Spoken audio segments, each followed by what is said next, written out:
বা কোনো বস্তুর সম্পর্কে যে বিশেষ জ্ঞান হয় তাকেই বিজ্ঞান বলে। অর্থাৎ বিজ্ঞান শব্দের অর্থ এক কথায় বলতে গেলে বিশেষ জ্ঞান। এই বিজ্ঞানকে আমরা সকলেই জানি প্রধানত দুটি ভাগে ভাগ করা যায়, একটি বায়োলজি, অন্যটি ফিজিক্যাল সায়েন্স, অর্থাৎ লাইফ সায়েন্স এবং ফিজিক্যাল সায়েন্স, জীবনবিজ্ঞান ও ভৌতবিজ্ঞান। আচ্ছা, এই জীবনবিজ্ঞান আর ভৌতবিজ্ঞানের মধ্যে পার্থক্যগুলো কি জানা আছে? অবশ্যই জানা থাকবে হয়তো। জীবনবিজ্ঞান হচ্ছে যে বিজ্ঞান প্রাণী জগতের জীবন্ত সত্তাগুলোকে নিয়ে আলোচনা করে তাকে এক কথায় আমরা জীবনবিজ্ঞান বলি। আর ভৌতবিজ্ঞান হচ্ছে কোনো বিজ্ঞান যা পদার্থগত দিকগুলো নিয়ে আলোচনা করে, অর্থাৎ নির্জীব জিনিস নিয়ে আলোচনা করে, নির্জীব বস্তু নিয়ে আলোচনা করে, তাকে আমরা ফিজিক্যাল সায়েন্স বা ভৌতবিজ্ঞান বলি। এছাড়াও কিছু পার্থক্য অবশ্যই রয়েছে জীবনবিজ্ঞান আর ভৌতবিজ্ঞানের মধ্যে, যেমন পর্যবেক্ষণগত পার্থক্য, পরীক্ষামূলক পার্থক্য। ভৌতবিজ্ঞানের বিষয় থেকে জীবনবিজ্ঞানের বিষয়গুলি অনেক বেশি জটিল হয়, কেননা এখানে একটি কোষ থেকে একটি প্রাণ সৃষ্টি হয়, অর্থাৎ এখানে বিবর্তন, অভিযোজন, পরিবর্তন অনেক বেশি জটিল হয় ভৌতবিজ্ঞানের তুলনায়। ভৌতবিজ্ঞানের বিষয়েও পার্থক্য হয়, কিন্তু সেটি পরিমাণগত বা অন্য কিছু ক্ষেত্রে হতে পারে, কিন্তু প্রাণী জগতের ক্ষেত্রে যে বিশেষ পরিবর্তনগুলো হয় সেগুলো ভৌতবিজ্ঞানের ক্ষেত্রে কখনোই প্রযোজ্য নয়। এই বায়োলজির ভিতরেও কিন্তু অনেকগুলো বিষয় রয়েছে, সব বিষয় নিয়ে এখন কথা বলছি না। উদাহরণস্বরূপ বলে রাখি, এই বায়োলজির ভিতরেই রয়েছে জুওলজি, বোটানি, আরও অন্যান্য কিছু। তবে ভৌতবিজ্ঞানের ক্ষেত্রেও কিছু ভাগ রয়েছে, যেমন জ্যোতির্বিজ্ঞান, যেমন এই মহাকাশ বিজ্ঞান, ভূতত্ত্ববিজ্ঞান, এ সমস্ত বিভাগ কিন্তু ভৌতবিজ্ঞানের ক্ষেত্রেও রয়েছে। আজকে বায়োলজির একটি খুব সূক্ষ্ম বিষয় নিয়ে আমরা আলোচনা করব। ঠিক ধরেছেন, কোষ। এই কোষ সম্পর্কিত বিষয়টি খুব ভালোভাবে যদি আমরা জেনে নিতে পারি, তাহলে এই কোষ সম্পর্কিত কোনো প্রশ্ন পরীক্ষায় আসলে তা কিন্তু আমাদের ভুল হওয়ার সম্ভাবনা একদমই থাকবে না। তাই ভিডিওটি না কেটে সম্পূর্ণভাবে সাথে থাকার জন্য অনুরোধ করছি। আমি শুভ্র, আপনারা দেখছেন শুভ্রস একাডেমি। যেহেতু আমি প্রতিটি ভিডিওতে নিয়মিতভাবে সরকারি চাকরির বিজ্ঞাপনগুলি নিয়েই আলোচনা করি, তাই যদি চ্যানেলটি এখনও সাবস্ক্রাইব না করে থাকেন তাহলে অবশ্যই সাবস্ক্রাইব করে নেবেন।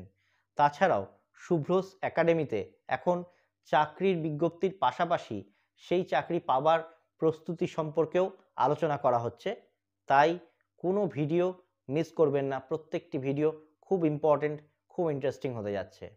চলুন শুরু করি। গোপন জীবন।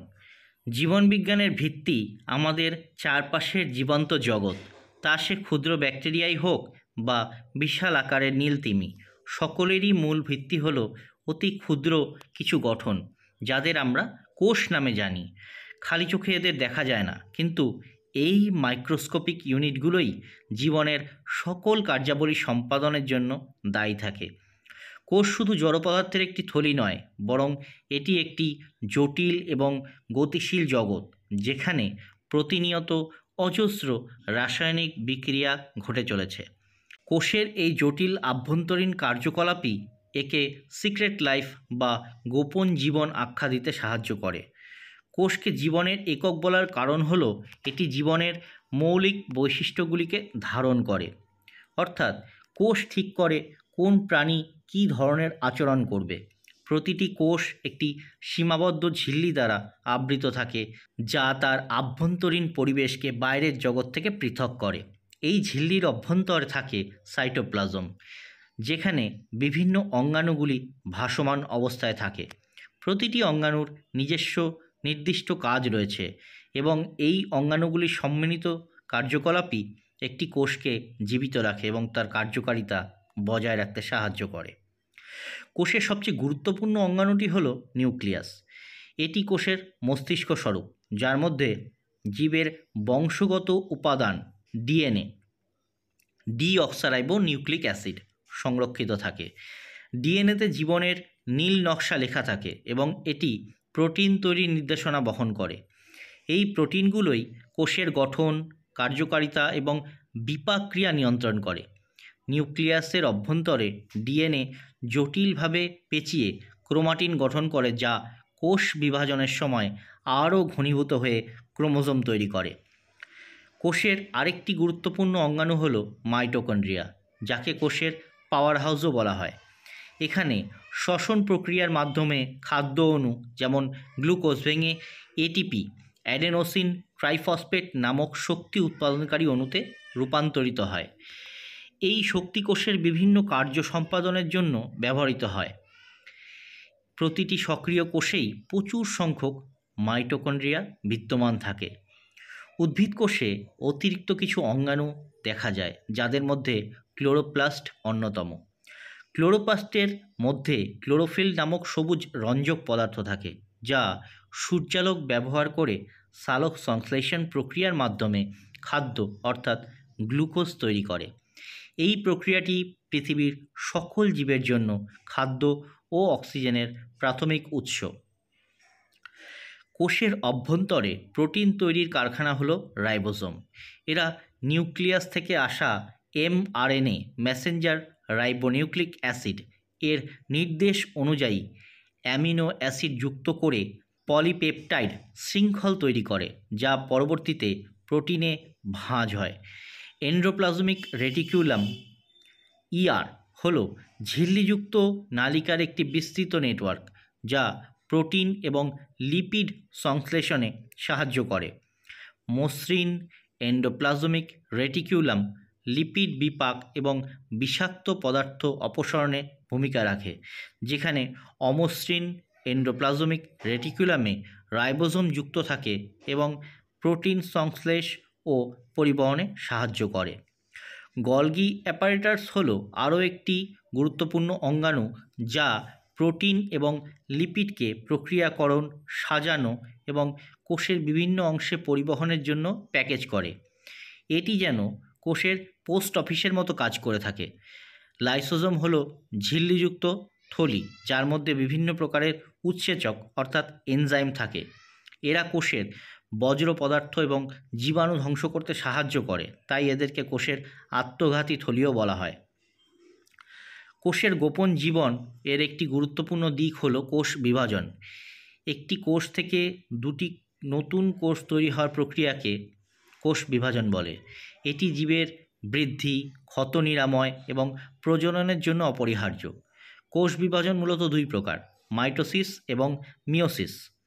মাইটোসিসের মাধ্যমে একটি মাতৃকোষ দুটি সমগুণ সম্পন্ন অপত্য কোষে বিভক্ত হয়, যেখানে মিওসিসের মাধ্যমে জনন কোষ অর্থাৎ শুক্রাণু এবং ডিম্বাণু উৎপন্ন হয় এবং অপত্য কোষে ক্রোমোজোমের সংখ্যা মাতৃকোষের অর্ধেক হয়ে যায়। কোষের অভ্যন্তরে প্রতিনিয়ত জটিল রাসায়নিক বিক্রিয়া সংঘটিত হয়, যাকে বিপাক বা মেটাবলিজম বলে। এই বিপাক ক্রিয়ার মাধ্যমেই কোষ শক্তি উৎপাদন করে, নতুন অণু তৈরি করে এবং বজ্র পদার্থ অপসারণ করে। বিভিন্ন প্রকারের উৎসেচক এই বিপাক ক্রিয়াগুলোকে দ্রুত এবং সঠিকভাবে সম্পন্ন করতে সাহায্য করে। কোষের গোপন জীবন শুধু তার আভ্যন্তরীণ কার্যকলাপের মধ্যেই সীমাবদ্ধ নয়, বরং কোষেরা একে অপরের সাথে যোগাযোগও স্থাপন করে। কোষের সংযোগ, রাসায়নিক সংকেত প্রেরণ এবং গ্রহণ, এই সমস্ত প্রক্রিয়ার মাধ্যমে একটি বহুকোষী জীব তার বিভিন্ন অঙ্গ ও তন্ত্রের মধ্যে সমন্বয় বজায় রাখে। যেহেতু আমরা জীবনবিজ্ঞান পড়ছি, তাই এই জীবনবিজ্ঞান পড়তে গিয়ে কোষের গোপন জীবন সম্পর্কে জেনে রাখাটা খুব গুরুত্বপূর্ণ, কারণ কোষের গঠন, কার্যকলাপ সম্পর্কে সুস্পষ্ট ধারণা না থাকলে জীবনবিজ্ঞানের অন্যান্য জটিল বিষয়গুলি আমাদের জন্য বোঝা কঠিন হয়ে পড়বে। আধুনিক জীববিজ্ঞানের বিভিন্ন শাখা যেমন জিন প্রকৌশল, ক্যান্সার গবেষণা এবং রোগ প্রতিরোধ বিজ্ঞান, এই সমস্ত কিছুর মূলে রয়েছে কোষের অন্তর্নিহিত রহস্যের উন্মোচন। অবশেষে বলাই যায়, কোষ সত্যিই একটি রহস্যময় জগৎ। ক্ষুদ্র হলেও এর ভিতরে কার্যকলাপ অত্যন্ত জটিল এবং সুসংগঠিত। বিজ্ঞানীরা আজও কোষের বিভিন্ন অজানা দিক উন্মোচনের জন্য নিরলস প্রচেষ্টা চালিয়ে যাচ্ছেন।